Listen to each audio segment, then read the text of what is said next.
Good morning, students. This is KK Bhatt here. Once again, I am here with the second part of the video, A True Beautiful Mind. In the previous video, I have taught you a true beautiful mind from 1 to 6. I have completed number 1 to 6. Today I am here with the seventh part of the lesson A True Beautiful Mind of class 9. See here the 7th. The first line of 7. दिया है he also felt a special interest in a fellow student. देखिए बेटा he means आप समझ सकते हो that is used for the Einstein या Einstein के बारे में यूज़ किया गया है। तो आपको पता है आइंस्टीन जो था वो प्रायः बड़ा इंडिविजुअल रहना पसंद करता था। जैसे उसके जो फ्रेंड्स थे फ्रेंड सर्किल में भी ज़्यादा वो जाना पसंद नहीं करता था। तो he like only to live a life individually, तो इंडिविजुअल लाइफ को वो जीना पसंद करता था। लेकिन प्राय उसको ये कह सकते हो कि उसके क्लास मतलब फ्रेंड सर्किल उसकी बहुत लिमिटेड थी। तो अब इसमें 7 भी बता रहा है कि also felt a special interest in a fellow student. अब फेलो स्टूडेंट कौन थी? Mileva Maric, that is a Serbian girl. Mileva Maric जो थी एक सर्बियन गर्ल थी, एक सर्ब कंट्री से बिलोंग करने वाली लड़की थी जो उसके साथ उसके क्लास में पढ़ती थी, यानी आप कह सकते हो वो उसकी क्लास मेट थी। तो वही वो कह रहा है also felt a special interest in fellow student, यानी जो मिलेवा मैरिक थी उसमें वो एक स्पेशल इंटरेस्ट लग रहा था, उसमें रुचि ले रहा था। whom he found to be a clever creature, जो कि आइंस्टीन एक जीनियस था।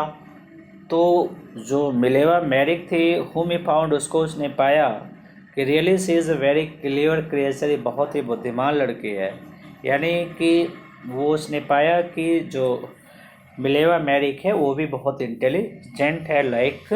तो that is why he take interest in that particular girls and both become lover, ठीक है। तो and affectionate to each other. अब आगे कह रहा है this young Serb had come to Switzerland, यानी दिस यंग, ये जो नौजवान लड़की थी ये कहाँ से आए थे? सर्ब से आई थी। कहाँ से आई थी? सर्ब से की निवासी थी जो स्विट्जरलैंड पढ़ने के लिए आई थी। और this young girl is belong from Serb and she came to Switzerland only to complete her study. Why? अब जानते हो भी जब ये तब की बात है जब हम लोग यहाँ, तो उस समय लड़कियाँ स्कूल मतलब जाती भी नहीं थी, लोग भेजते ही नहीं थे। मतलब डिग्री कॉलेज या पढ़ना या यूनिवर्सिटी में पढ़ना ये तो बहुत दूर की चीज़ है। अपने इंडिया में उस समय तो एजुकेशन मतलब 90% आप कह सकते हो women are illiterate, not women, gents भी कह सकते हो जेंट्स आर इलिटरेट। तो 90% लोग इलिटरेट हुआ करते थे उस समय। तो मतलब और उस समय ये लड़की जो है वो हायर एजुकेशन गेन करना चाहते थे, यूनिवर्सिटी में पढ़ना चाहते थे। That is a big job आप कह सकते हो। तो this young Serb had come to Switzerland because the university in Zurich was one of the few in Europe where women could get degree। वो कह रहा है क्योंकि वो स्विट्जरलैंड आती है क्योंकि जो ज्यूरिक के विश्वविद्यालय था वो यूरोप के कुछ ऐसे विश्वविद्यालयों में से एक था जो औरतों को परमिशन देता था डिग्री लेने के लिए। यानी कि जहाँ से कुछ आप कह सकते हो क्योंकि ज्यूरिक का विश्वविद्यालय यूरोप के कुछ विश्वविद्यालयों में से एक था जहाँ से महिलाएं डिग्री प्राप्त कर सकती थी, यानी जहाँ पे औरतें भी हायर एजुकेशन गेन कर सकती थी। आइंस्टीन सा इन हर एन एलाई देखो दिया, एलाई का मतलब आप फ्रेंड कह सकते हो, ठीक है। तो आप कह सकते हो कि आइंस्टीन जो है उसमें देखा एक मित्रता, मतलब वो आप कह सकते हो कि he make friendship with her, ठीक है। जो आइंस्टीन था he made friendship with her, उसने उससे दोस्ती की, मित्रता की। Against the Philistines. देखो ये वर्ड आया है फिलिस्टीन, ये दैट इज अगेंस्ट मतलब क्या होता है, विपरीत होना, ठीक है। तो ये विपरीत वर्ड दिया हुआ है। तो वही कह रहे हैं कि ये जो वे लोग जो लोग लिटरेचर के या म्यूज़िक के अगेंस्ट हुआ करते थे, उनके लिए, ठीक है, उनके अगेंस्ट जो लोग होते थे वो उनकी अपेक्षा वो उससे मित्रवत व्यवहार करती थी। यानी आप कह सकते हो कि आस्टीन को जो लड़की थी उसे ऐसा लगा, उस आस्टीन को ऐसा लगा कि वो साहित्य और संगीत से घृणा करने वालों के विरुद्ध उसकी सहयोगी है। अर्थात ये भी साइंस और म्यूजिक को बहुत लाइक करता। तो ऐसे लोग जो म्यूजिक और संगीत को लाइक नहीं करते थे उनका वो भी विरोधी था, आइंस्टीन भी, और वो लड़की भी उनकी विरोधी थी। यानी वी बोथ लाइक है फिलिस्टीन्स, आप कह सकते हैं दोनों जो है उसको पसंद करते थे, जैसा कि इसकी ये फीलिंग है। तो फिलिस्टीन वर्ड आपके बुक में भी दिया गया है, आप मीनिंग वहाँ से चूज आउट कर सकते हो कि word used disapprovingly to talk about people who do not like art literature और म्यूजिक। यानी ऐसे लोग जो लोग आर्ट लिटरेचर और म्यूजिक को पसंद नहीं करते, उनके विपरीत वो थी, ठीक है, अप्रूवल करते थे, उनके अगेंस्ट थी, जैसा कि आइंस्टीन भी उनके अगेंस्ट था। अब आप देख सकते हो यहाँ द नेक्स्ट लाइन दिया है, those people in his family, वे लोग उसके परिवार में, as well as at the university with whom he was constantly at odd. Odd मतलब होता है जैसे आप किसी की बात पे सहमत नहीं होते हो, हमेशा मतलब विरुद्ध, सब मतलब कह रहा है उसके परिवार में हो या विश्वविद्यालय में ऐसे कई लोग थे जिनसे वो निरंतर असहमत था। यानी चाहे फैमिली का मैटर हो या उसके यूनिवर्सिटी का मैटर हो, ऐसे बहुत से लोग थे जिनसे उसके विचार नहीं मिल रहे थे, जिनसे वो असहमत रहता था। आगे देखो कह रहा है कि the couple fell in love because both like to each other, that is why they fall love in each other. वे दोनों एक दूसरे से आप कह सकते हो लव करना शुरू कर दिए। लेटर सर्वाइव इन, कह रहे हैं अभी भी उनके पत्र सुरक्षित हैं, यानी मेमोरियम में आज भी उनके पत्र सुरक्षित हैं। Which they put their affection in to word, जिसमें उन्होंने अपने अफेक्शन को शब्दों के माध्यम से व्यक्त किया है, जिसमें उन्होंने अपने अफेक्शन को शब्दों के माध्यम से व्यक्त किया है। आगे देखो क्या है, the couple fell in love, letter survive in which they put their affection in to word, mixing science with tenderness. Mixing science with tenderness मतलब यानी जो उनके लिखावट थी, ठीक है, जो उनके प्रेम पत्र थे, वो थे, उसमें उनका जो कह सकते हो साइंस मिक्सिंग वर्ड, यानी उनके शब्दों, उनके लेटर में भी साइंस के शब्द मिक्सअप किए गए थे।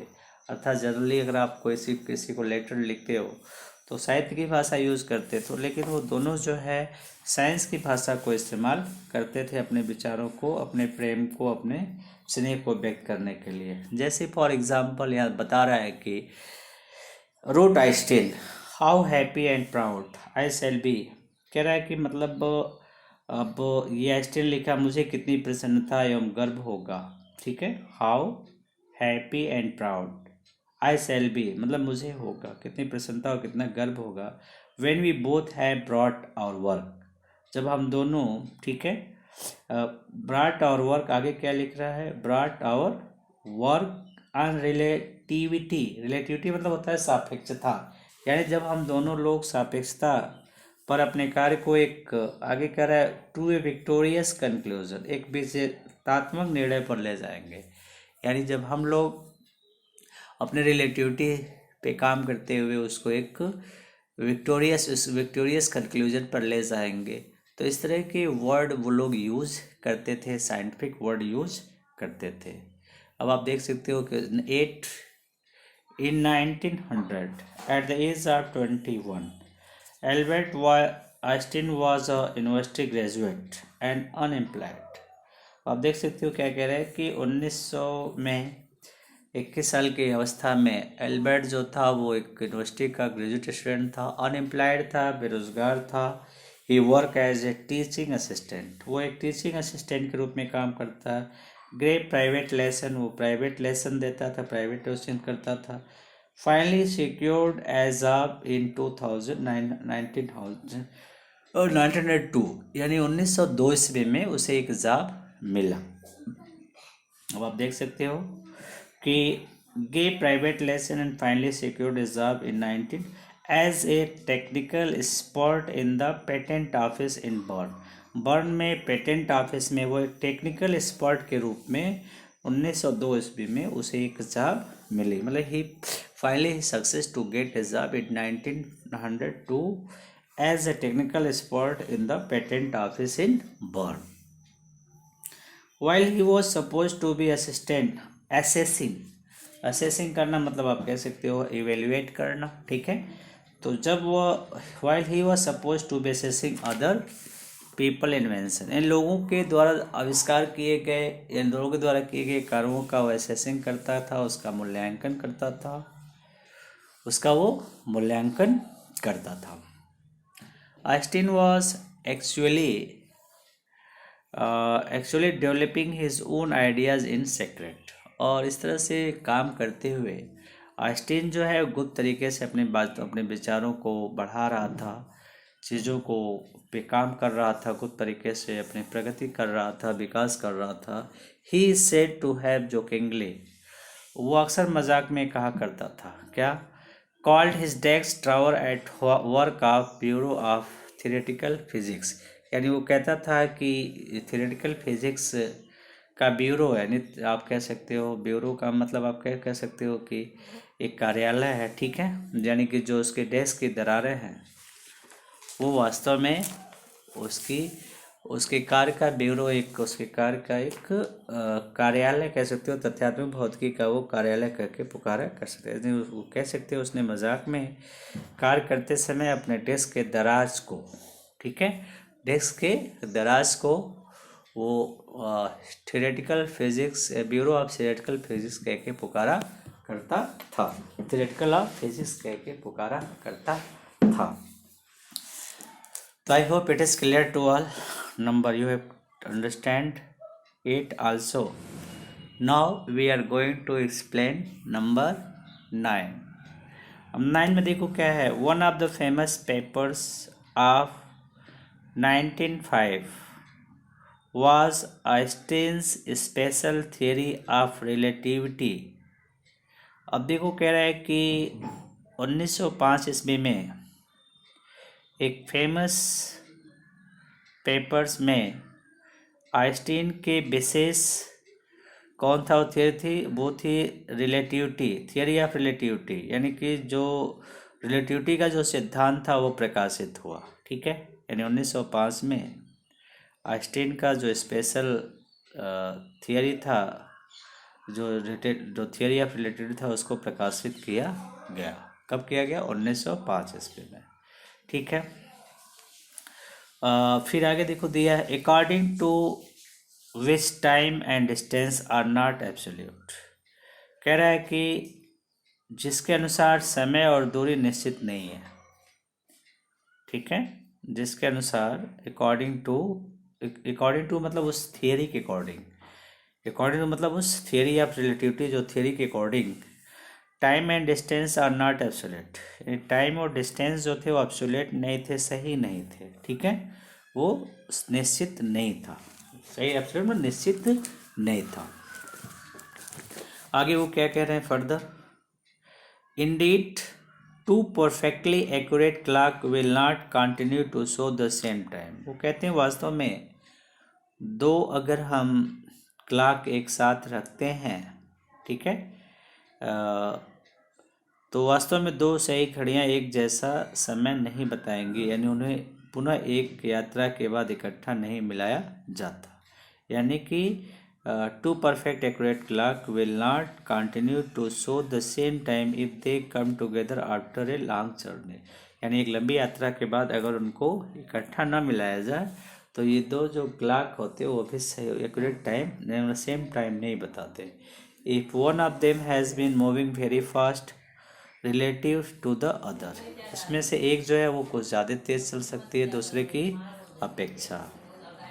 अब आगे देखो, from this follow the world most famous formula which describe the relationship between mass and energy.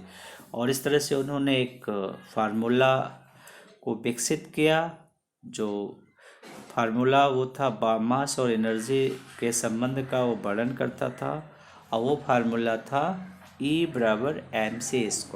E बराबर mc²। In this mathematical equation E stand for energy, M for mass and C for the speed of the light in the vacuum about 3 lakh kilometre प्रति per second. In this way I hope these three 7, 8 and 9 you understand well. In the next video I will explain the next part of this lesson. I hope you will understand the lesson well. Thanks to watch my video.